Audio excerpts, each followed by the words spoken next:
The 4-hour workweek. It sounds amazing, right? It sounds like a dream. Instead of working for 40 hours a week, you only have to work for 4 hours. And it's not like you're losing out on income, because you make in a month what most people make in a year. So instead of toiling away at your desk for 35, 40, or even 45 years before retirement, you have the freedom and the flexibility to enjoy your life right now. It sounds amazing. It sounds like a dream. In fact, it kind of sounds like a pipe dream, like something that might work out for some very, very lucky people, but probably will not work for you. Well, look, it is not a dream. According to Tim Ferriss, there is a recipe that anyone can follow, and that includes you, to achieve this. So if you're ready to get down to work, let's turn 40 hours into 4. In this audio summary, you'll learn how you can use the 80-20 principle to your advantage, how to establish a passive stream of income, and where to look for your muse. So you're working 40 hours a week. Maybe you're working even more than that. You're constantly exhausted. You're constantly stressed. You'd give anything to extract yourself from the daily grind, but it feels like you just can't. You're stuck in your job. You need your job. Well, there is a recipe for escaping the 9-to-5. There is a formula, and that's exactly what we'll be exploring in this audio summary. But before we get to the formula, let's talk about where you're escaping to and how the author got there. The goal is to become a member of the new rich. The new rich is a subculture characterized by mobility and financial freedom. They're tied down by nothing. They decide where they go. They decide what they do. They've realized that the right moment to live your dreams, to really live your life, is now. But how do you do this? How do you live your dreams? How do you live your life to the fullest right now? Well, here's something else the new rich have realized. Basically, you only need 2 things to accomplish this. You need more freedom and more free time.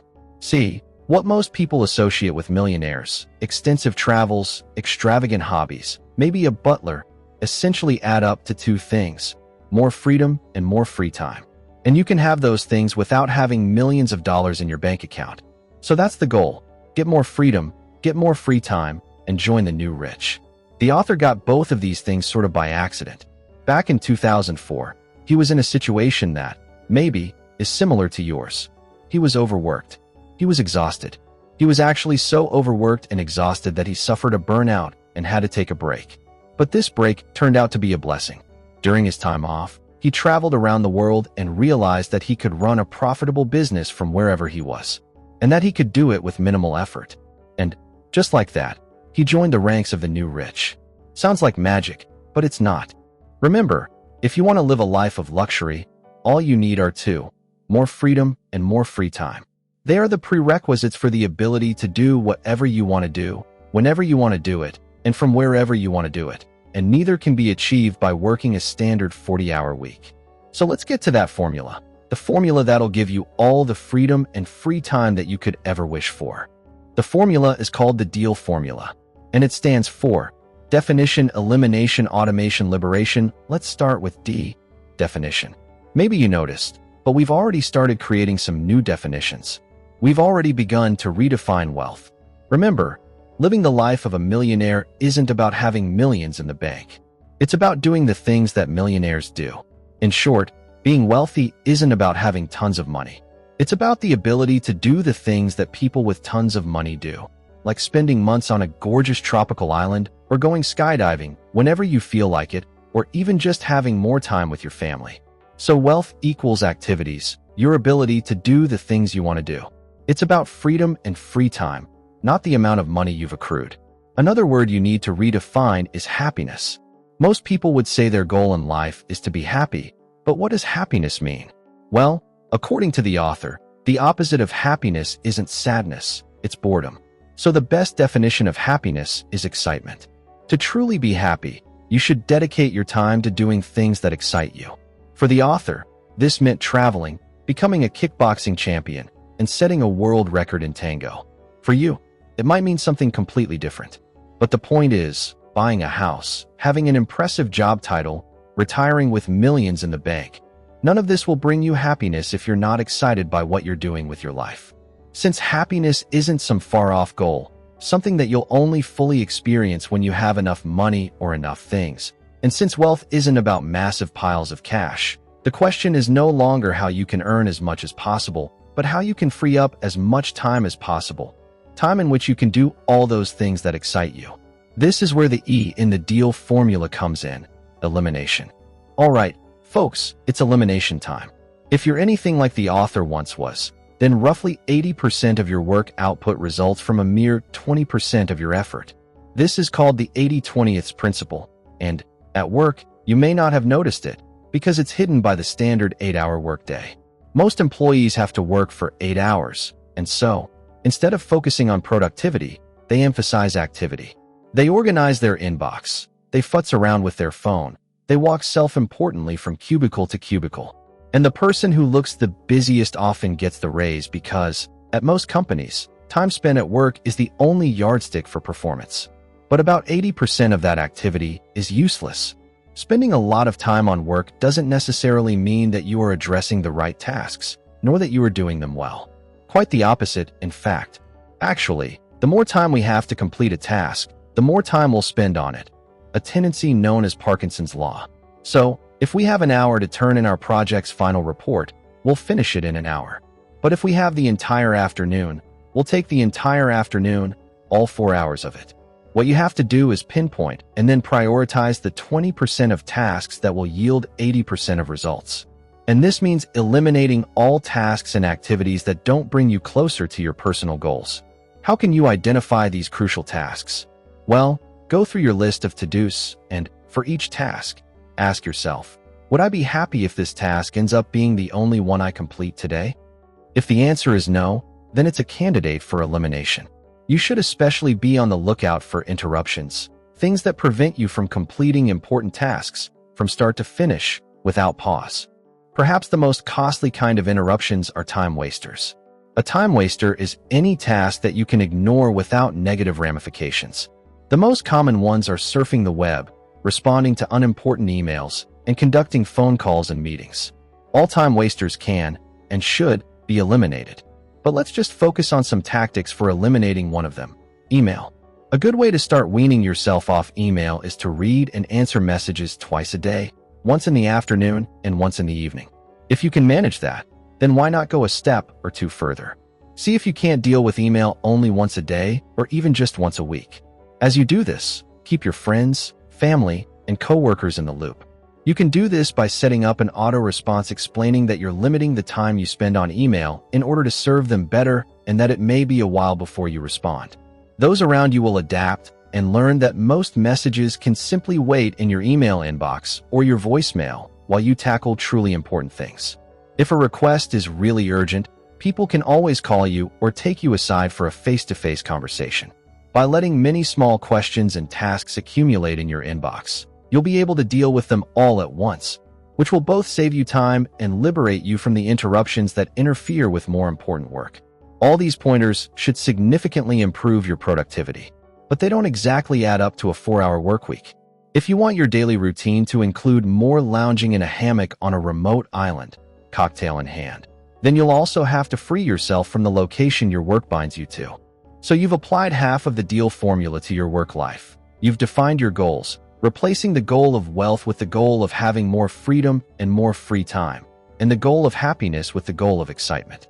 And you've eliminated some time-consuming activities, starting with your email habits. But if you're an employee, you can't just jump straight to automation. Employees must first liberate themselves from the office, so that the formula becomes the somewhat less memorable Della formula rather than the deal formula. So, if you're not an employee, then guess what? You can skip this chapter. Okay, employees, here's how you liberate yourself from the office.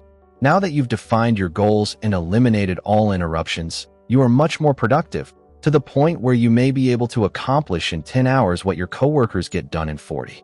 But remember, most workplaces encourage activity, not productivity, which means that no matter how little time it takes you to complete your work, you'll always have to put in 40 hours per week. The solution is to escape the office. Not only will this allow you to work less, it'll enable you to work from anywhere you want. So how do you pull off this vanishing act? How do you disappear from the office? Well, there are 5 steps you'll have to follow. Here they are. Increase your value to the company. Prove increased output. When working remotely, quantify the business benefit. Propose a trial period. Expand the time you work remotely. To see exactly how this works in practice, let's meet Sherwood, a fellow who wants to dedicate more time to his side business of selling sailor shirts on eBay. Here's how he vanished from the office. He starts by making himself indispensable. He talks to his boss about getting additional training that'd help him better serve the company's clients. His goal is to increase his value to his employer. The more valuable he is, the more likely they'll be to let him take liberties, such as working from home. In the meantime, he conducts a little test. He calls in sick on Tuesday and Wednesday and says he'll work from home. He chooses these days so that it won't look like an excuse for a 3-day weekend, and also so he can test his productivity without the carrot of the weekend, the promise of 2 days off, dangling before him. On these days, he keeps track of how much work he does with quantifiable records and an email trail, and he purposely doubles his work output, which is easy because there aren't any office-related distractions. Sherwood then creates a proposal. The proposal shows how his working from home will benefit his boss and why he's more productive out of the office, no commute, fewer distractions. At this point, he suggests a revocable trial period. He'll work from home 1 day per week for 2 weeks. The suggestion is accepted, and on these at-home days, Sherwood again ensures that his productivity doubles compared to being at the office, which gives him further proof that his working from home is beneficial to the company. Now all he has to do is slowly increase his away days until he's working from home every day. And this should be easy considering the added productivity his boss is seeing. At that point, Sherwood will effectively be able to work from anywhere in the world. It's finally time to discuss automation, the A from the deal formula. Automation is crucial if you wish to decouple the time you spend working from the money you make. By establishing automated sources of income that can be maintained from anywhere in the world, you, just like today's new rich, can lead whatever kind of life you desire, because you'll generate income without spending all your time at work. Now, if you want to establish an automated revenue stream, you've got to create a business that works without any effort on your part. That is, it should basically run itself. So, instead of personally managing the distribution of your product, you might partner with a company that can handle distribution and hire an agency to maintain your website. You personally should barely play any part in this setup. All you should be doing is reading the reports of your service providers and stepping in when necessary, but only when necessary. So how can you ensure that work runs smoothly in your absence? First, everyone involved should have the freedom to communicate independently with one another. You shouldn't have to relay any messages. Second, you should give as much responsibility as possible to those you've entrusted with your tasks. This way, people can solve problems without needing your input or approval, which will save you tons of time and give you far more freedom. But who exactly should be doing all this work? One option is to hire virtual assistants. You can contract virtual assistants from almost anywhere, Canada, India, Poland, you name it. As long as the person has the required skills, it doesn't much matter where they are. In the author's experience, virtual assistants from India are much cheaper, and they're often as good as, if not better than, their counterparts from the English-speaking West. If you're still worried about the cost, though, remember to factor in the value of the time you save. Let's say you currently earn $25 per hour, and a suitable assistant costs $30 per hour. This means that for every hour of work the assistant takes over, the effective cost to you is $5. In other words, you could take an entire Friday off for a cost of just $40. Finding a suitable virtual assistant is largely a matter of trial and error, so be sure to ask other people about their experiences and don't get discouraged if your first one isn't a perfect fit. Ideal virtual assistants do exist, and finding them is well worth the effort. Of course, if you want to create an automated income stream and construct the architecture to support it, you've got to have a product to sell. This might be an existing product that you decide to redistribute, like Sherwood and his sailor shirts. The only problem with this approach is that reselling an existing product comes with smaller profit margins. So it's better to design your own product, something that will bring in as much money as possible with minimal effort from you. But how do you do that? Well, the best way to get started is to look at the markets you're most familiar with and brainstorm product ideas based on your findings. To differentiate your business from a classic startup, which isn't what you're trying to create, let's call your best idea your muse. Unlike a startup, your muse doesn't have to be run by you. After all, you don't really want to be an entrepreneur because you're not looking to spend all your time on strategy meetings, leadership, and management. You're trying to set up an automated revenue stream. The best place to look for a muse is in a niche that doesn't require you to invest much time or money up front to get started. Sherwood's idea is a case in point. Without investing any money, he figured out that he could resell sailor shirts at a profit. Or take the author, who founded an internet company in 2001 for the dietary supplement Brain Quicken and made a fortune with minimal time investment. On a practical note, no matter what your muse looks like, it's important that you outperform the competition and demonstrate to prospective customers that you're the best person to buy from. This can be done by attaining indicators of credibility, such as a PhD. Or, if you don't have time to charge through grad school, you can establish your expertise by other means, by attending seminars, for example, or by conducting thorough research with the help of relevant textbooks and websites. You don't have to be the greatest expert of all time. All you have to do is outperform your competitors and convince your customers. Okay, but how do you know whether your product, your muse, will convince customers? Well, there's really only one way to find out. You have to ask people to buy it. This is the best test, the only test, really. You've got to offer the hypothetical product to actual customers and see how they react. Let's return to our shirt-selling friend for a second, Sherwood. Maybe you're wondering how Sherwood figured out that his idea was profitable? Well, before he even purchased his first sailor shirt, he began offering them on eBay. Anyone who clicked on his offer was told that it was only possible to back-order the product. This was a lie, yes, but it was also a way for Sherwood to get a sense of actual demand. Once he knew how many shirts were likely to sell, he made his first order. Then, after selling 12 shirts in 5 days, Sherwood ordered 24 shirts and sold them in 12 days. He kept a close eye on demand, and his sales continued to increase until he began considering leaving his other job altogether. Or consider Johanna, a yoga teacher who came up with a great idea for a muse. She'd noticed that more and more climbing enthusiasts had started coming to her class, and after looking into whether such a thing already existed and finding that it didn't, she decided to create a DVD with a special yoga course for climbers. She set up a website with testimonials from her students and ran multiple ads through Google AdWords. And by analyzing the click and conversion rates, she could better gauge the demand and determine which search terms worked best. Once she'd collected all this information and was relatively sure that her muse would be a success, she produced the DVD and started distributing it, and sales were better than expected. During the first week, she made back the initial production costs, as well as the $250 she'd spent on testing. Now she's selling a solid 10 DVDs per week at a profit of $750. Not too bad for a first muse. So let's say you follow in the footsteps of Sherwood and Johanna and confirm that there's demand for your product. That's great. But there are a few things to keep in mind when designing it that'll help make it successful. First, you should be able to summarize the product's purpose in one sentence. When Apple released the iPod way back in 2001, everyone instantly knew what it was for thanks to the accompanying slogan, 1,000 songs in your pocket. Second, you should make it as easy as possible for customers to decide to purchase your product. Don't make them choose between a ton of options.